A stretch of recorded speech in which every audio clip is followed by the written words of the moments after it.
ಚಿಕ್ಕನಾಯಕನಹಳ್ಳಿಯಲ್ಲಿ ಹಬ್ಬಿದ ಶೈಕ್ಷಣಿಕ ಕ್ರಾಂತಿ. ಉಚಿತ 5 ವರ್ಷಗಳ ತರಬೇತಿ ಘೋಷಣೆ.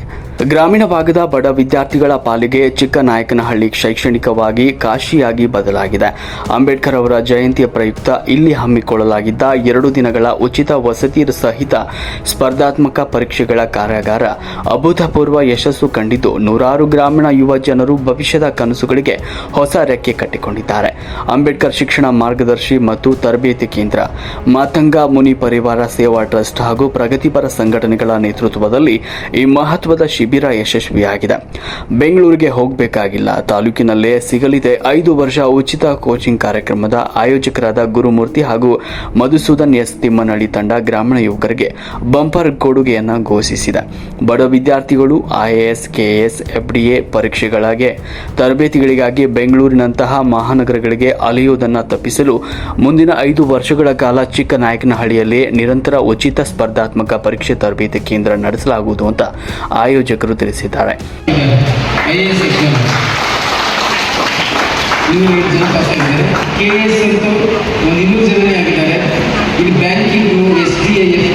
ಪೊಲೀಸ್ ಸಬ್ ಇನ್ಸ್ಪೆಕ್ಟರ್ಸ್, ACಗಳು, ತಹಶೀಲ್ದಾರ್ಸು ತುಂಬ ಜನ, 100 ಜನ ಇದ್ದಾರೆ. ಕರ್ನಾಟಕದಲ್ಲಿ ಯಾವ ಜಿಲ್ಲೆ ಯಾವ ತಾಲೂಕು ಹೋದ್ರೂ ನಮ್ಮ ವಿದ್ಯಾರ್ಥಿಗಳು ಇರ್ತಾರೆ.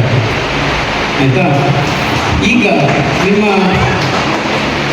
ಅಂಬೇಡ್ಕರ್ ಶಿಕ್ಷಣ ಮಾರ್ಗದರ್ಶಿ ಮತ್ತು ತರಬೇತಿ ಕೇಂದ್ರದ ವತಿಯಿಂದ ಈ ಒಂದು ಕಾರ್ಯಾಗಾರವನ್ನು ಹಮ್ಮಿಕೊಂಡಿದ್ದೀವಿ ಅಂತ ಡಾಕ್ಟರ್ ರಘುಪತಿ ಸರ್ ನಮಗೆ ಕರೆ ಮಾಡಿದ್ರು. ಇದು ತುಂಬ ದೂರ ಆಯಿತು ಇಲ್ಲಿ ಬರೋಕ್ಕೆ. ನಾವು 3 ಗಂಟೆ ಪ್ರಯಾಣ ಮಾಡಿ ಬಂದಿದ್ದೀವಿ. ಆಯಿತಾ? ನಮ್ಮ ರಾಜ್ಯದಲ್ಲಿ ದಾಸೋಹ ಪದ ನೀವು ಕೇಳಿದ್ದೀವಿ. ದಾಸೋಹ ಅಂದರೆ ಗೊತ್ತಾ? ದಾಸೋಹ ಅಂದರೆ ಏನು ಹೇಳಿ ನೋಡೋಣ. ದಾಸೋಹ ಅಂದರೆ ಏನು? ದಾಸೋಹ ಪದದ ಅರ್ಥ ಹೇಳಿ ನೋಡೋಣ. ಗೊತ್ತಿರಲಿಲ್ಲ, ಮತ್ತೆ ಗೊತ್ತಿರಲಿಲ್ಲ. ದಾಸೋಹ ಅಂದರೆ ಏನು? ಕೇವಲ ಪಠ್ಯವಲ್ಲದೆ ಸಮಯ ನಿರ್ವಹಣೆ ಹಾಗೂ ನೆನಪಿನ ಶಕ್ತಿ ಹೆಚ್ಚಿಸುವ ತಂತ್ರ ಹಾಗೂ ನೈತಿಕತೆಯ ಪಾಠ. IAS ಅಕಾಡೆಮಿಯ doctor Shivakumar, doctor Lakshman, doctor Sandeep, GS Sharanu, MR Beri ಹಾಗೂ ಶಾಕ್ಯ ಸುಂದರ್ ಅವರಿಂದ ವಿದ್ಯಾರ್ಥಿಗಳಲ್ಲಿ ಹೊಸ ಚೈತನ್ಯ. 2ನೇ ದಿನ ಪರಿಸರ ಪ್ರೇಮ ಜಾಗೃತಿ ಹಾಗೂ ಗಣಿಗಾರಿಕೆ ದುಷ್ಪರಿಣಾಮಗಳ ಕುರಿತ ಗಂಭೀರ ಚರ್ಚೆ. ಡಾಕ್ಟರ್ ಲೋಕೇಶ್ H ಮಸವನಘಟ್ಟ ಅವರಿಂದ ಕನ್ನಡ ವ್ಯಾಕರಣ ವಿಶ್ಲೇಷಣೆ. ಲೀಡ್ ರಾಮಕ ಅವರಿಂದ ಉದ್ಯೋಗ ಸವಾಲುಗಳ ಸಂವಾದ. ಚಿತ್ರಕಲಾವಿದ ತಶ್ವಿನ್ ಸಿಂಹ ಅವರಿಂದ ಬಾಬಾ ಸಾಹೇಬರ ಆಶಯ ಬಿಂಬಿಸುವ ಆಕರ್ಷಕ ಕಲಾ ಪ್ರದರ್ಶನ. ಬದುಕಿನ ದಾರಿ ಬದಲಿಸಿದ ಶಿಬಿರ. ಈ 2 ದಿನಗಳ ಶಿಬಿರ ನಮ್ಮ ಬದುಕಿನ ದಾರಿಯನ್ನೇ ಬದಲಿಸುವಂತಹ ಆತ್ಮವಿಶ್ವಾಸ ನೀಡಿದೆ ಅಂತ ತರಬೇತಿ ಪಡೆದ ವಿದ್ಯಾರ್ಥಿಗಳು ಭಾವುಕರಾಗಿ ನುಡಿದರು. ದಾನಿಗಳಿಗೆ ಹಾಗೂ ಶ್ರಮಿಸಿದ ಪ್ರತಿಯೊಬ್ಬರಿಗೂ ಕೃತಜ್ಞತೆ ಸಲ್ಲಿಸುವುದರೊಂದಿಗೆ ಈ ಶೈಕ್ಷಣಿಕ ಹಬ್ಬಕ್ಕೆ ಯಶಸ್ವಿ ತೆರೆ ಬಿದ್ದಿತು. ಹೈಕೋರ್ಟ್ ಅಲ್ಲಿ ಹೆಚ್ಚು ಜಡ್ಜ್ಗಳು, ಲಾಯರ್ಗಳು ಯಾರಿಗೆ ಬೇಕಾಗಿತ್ತು? ಅವ್ರು ಫಾಲೋವರ್ಸ್ ಇರ್ಬೇಕಾಗಿತ್ತು. ಕರೆಕ್ಟಾ? ಇದ್ದಾರ 1%, 2% ಇಲ್ಲ.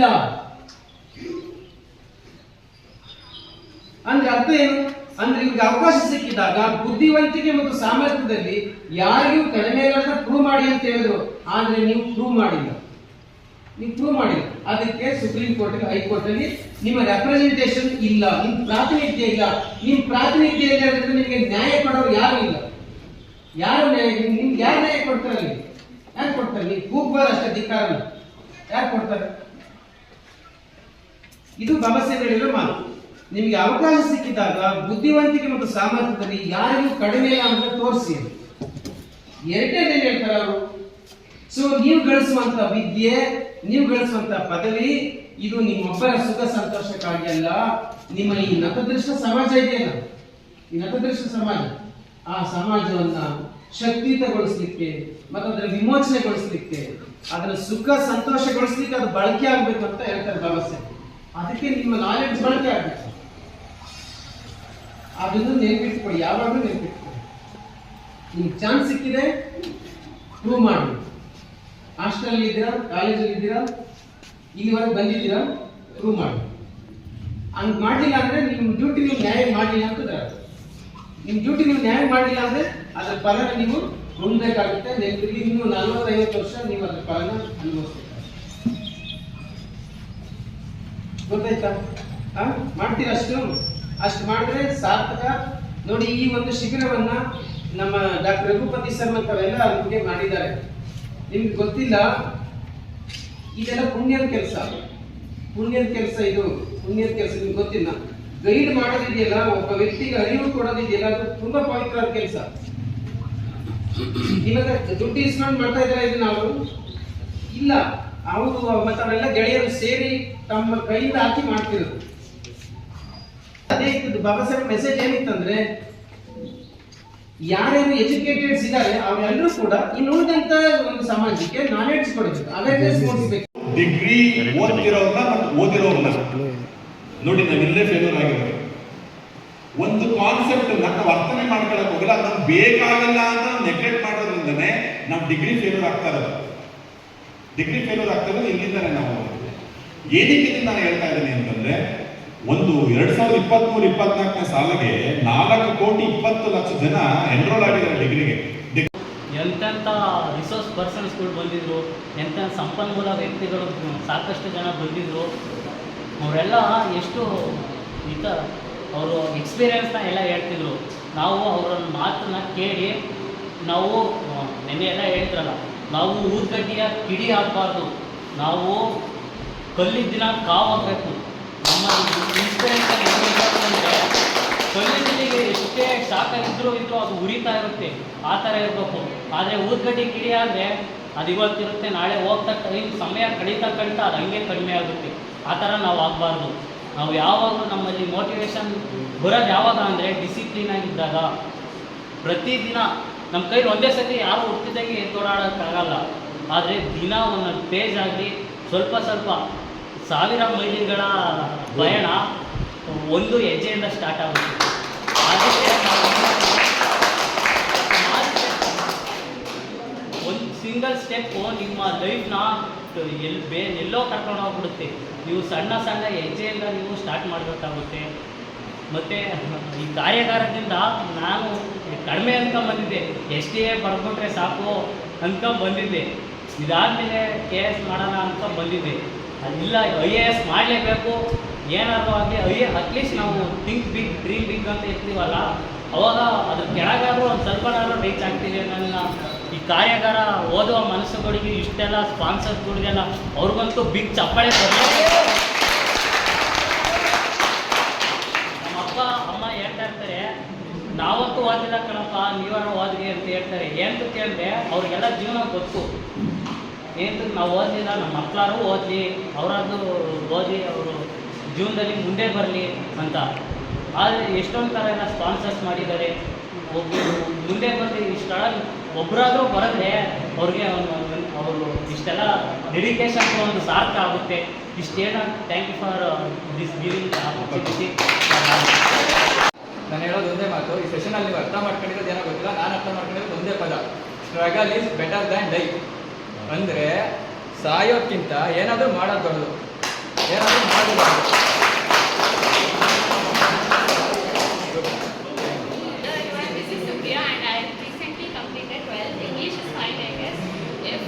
Any problem I can switch to Kannada. Everyone is fine with English. Yeah, that's like really good. I love your spirits and everything. Like I completed 12th. I'm a profession. I'm a law aspirant and I've completed 12th with 97.5 percentage. I've written CLAT, ALET, SLAT and all other competitive exams and I've also got selected in many. As a hobby, I am a public speaker.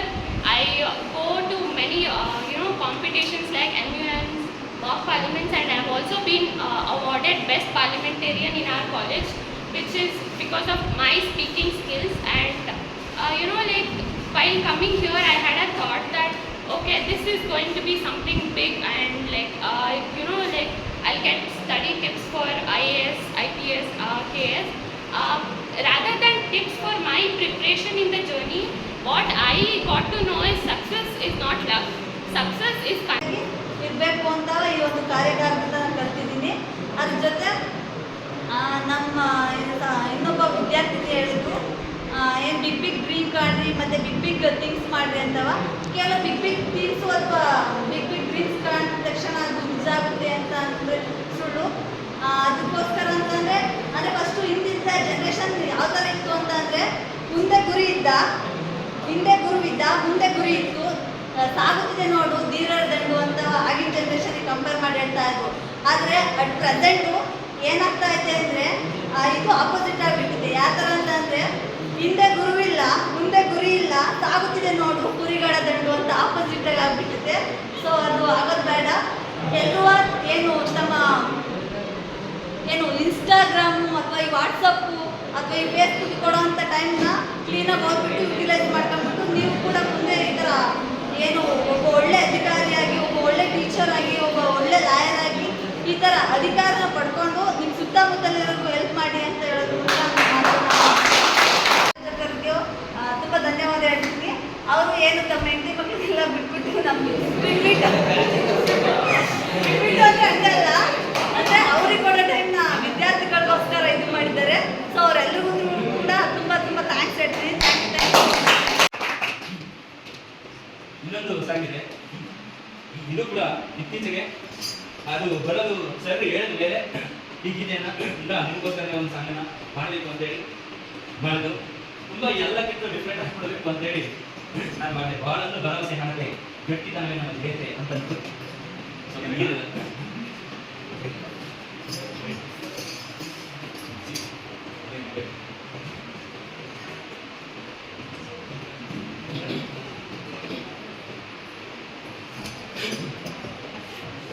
ಬಾಳು ಒಂದು ಭರವಸೆಯ ಹಣತೆ, ನಾವು ಹಂಚಿರುವಂತಹ ಹಣತೆ, ಅದರಲ್ಲಿ ನಮ್ಮ ಗಟ್ಟಿತನ ಎಷ್ಟಿದೆ ಅಷ್ಟು ನಮ್ಮ ಧೈರ್ಯ ಅನ್ನುವಂತಹ ನಿಟ್ಟಿನಲ್ಲಿ ನಾನು ಬರೆದಿರುವಂತಾಗಿದೆ. ರೆಕಾರ್ಡಿಂಗ್ ಆಗಿಲ್ಲ, ಆದರೂ ನಿಮಗೆ ಬಿಟ್ಟಿದ್ದು ಏನು ತೊಂದರೆ ಏನಿಲ್ಲ.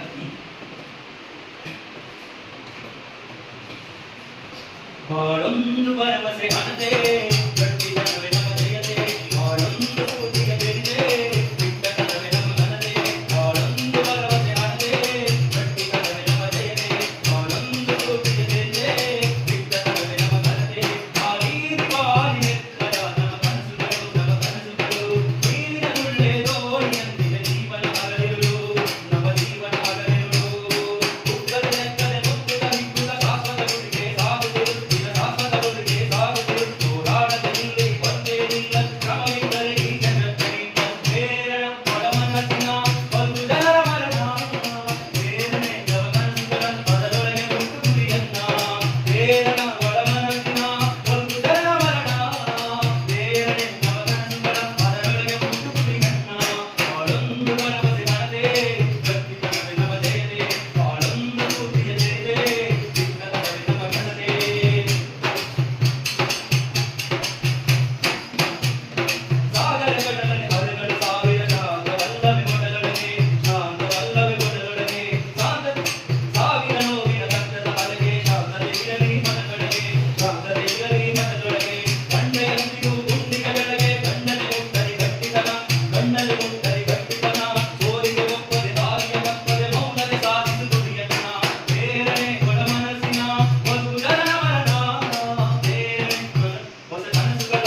ಮುಂದೆ ಕೇಳಬೇಕು.